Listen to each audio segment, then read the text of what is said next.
Guam. One of the most thrilling adventures in the war happened today when an American destroyer dashed to within 25 miles of Tokyo to rescue 2 American flyers. Washington.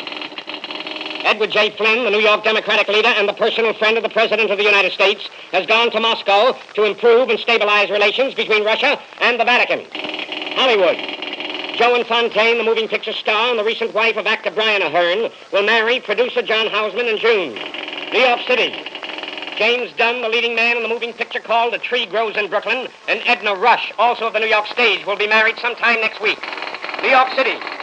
Newspaper men just returned from overseas tell me that Martha Gellhorn, the novelist, has confided to them that the honeymoon with her husband, Ernest Hemingway, is over.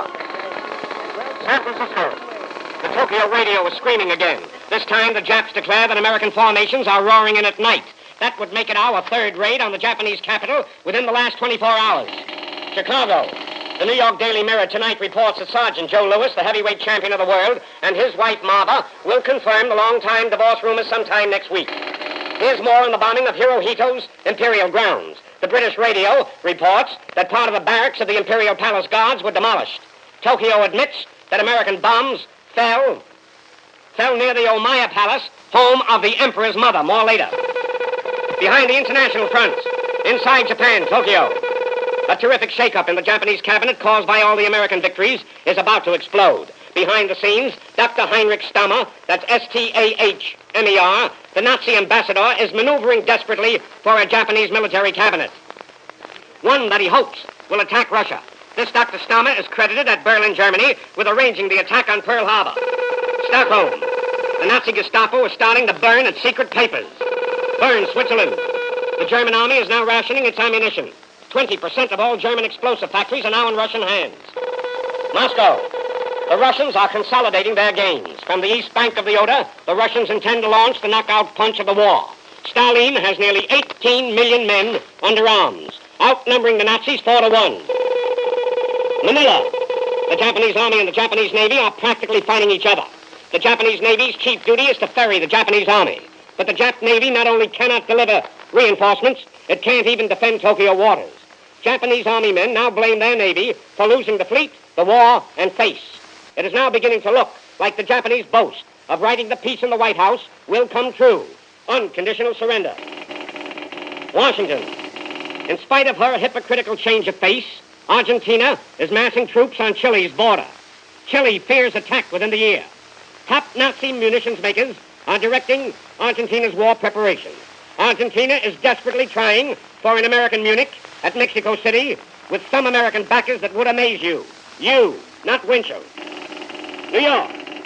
Approximately 25,000 square yards of the heart of Tokyo, down the main streets and up again, were aflame following today's air raid. Attention, Mr. and Mrs. United States. A national curfew may or not be a wise law, but there can be no doubt of the government's right to pass it and our duty to obey it. If our fighting men face 24 hours of fighting duty at $50 a month, we owe our government 8 hours of work at $50 a week. And you owe yourself 8 hours of sleep to give your country your best. It is not a question of the Constitution. It is a question of common sense. As an American citizen, you have an absolute constitutional right to remain awake. But please remember the many wounded American fighters who must be given narcotics to go to sleep. For many, this war is not a question of midnight whoopee. It is a question of midnight agony. When you plan an evening of midnight fun, remember that your government is protecting you against midnight attack. So, curfew is not a question of what our government is trying to take away from your rights. It is a question of what you are willing to give to the war effort. Next week, for some Americans, the few hours after curfew may mean the last of a long night of jollity. For some other Americans, it will mean the final hours of their lives.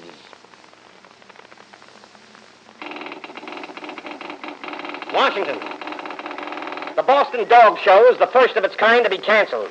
The ODT was infuriated after discovering that despite the edict banning unnecessary travel and conventions starting February 1st, over 2,000 dogs and their very proud owners were shipped to Madison Square Garden, New York, from as far west as California.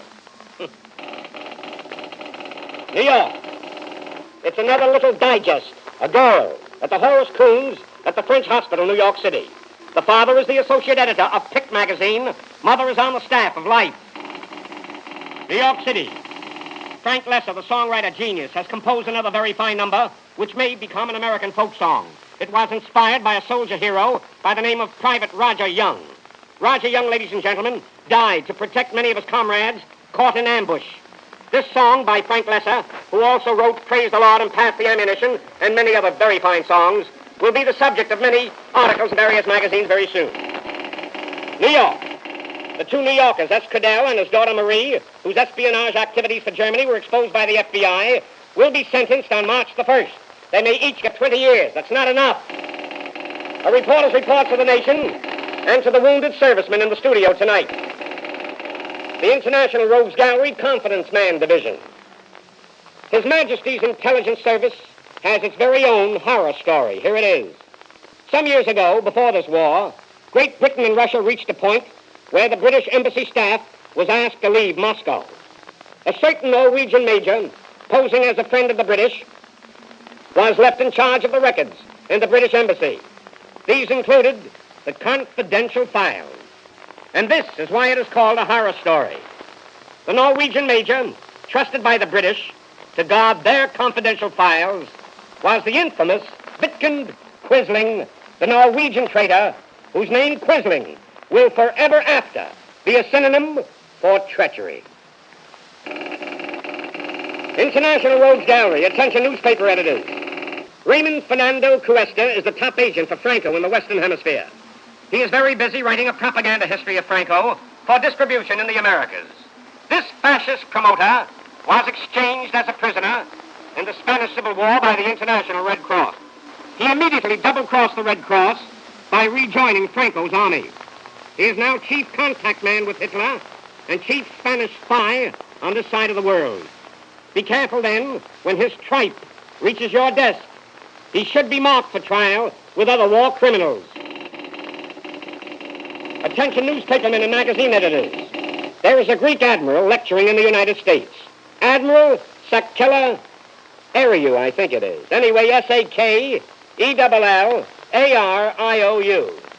He is the commander of the Greek fleet. This Greek admiral, ladies and gentlemen, is telling American audiences that Greece needs a very strong man to run it. This admiral was connected with the Metaxas dictatorship in Greece. The admiral was also notoriously friendly to the Nazis. Greek sailors report that officers appointed by him tried to turn the Greek Navy over to the Germans. That charge is in the records of our government. It must be a very interesting file in Washington, D.C. Why not make it public so that his lectures will be better understood? Yes, ladies and gentlemen, this Admiral Alexander Sakellariou, I think it is a man with a history. One interesting chapter is why and how and for what purpose is he now in the United States? Governor's Island, New York. The hangings of the two Nazi saboteurs have been held up because defense counsel has appealed for a writ.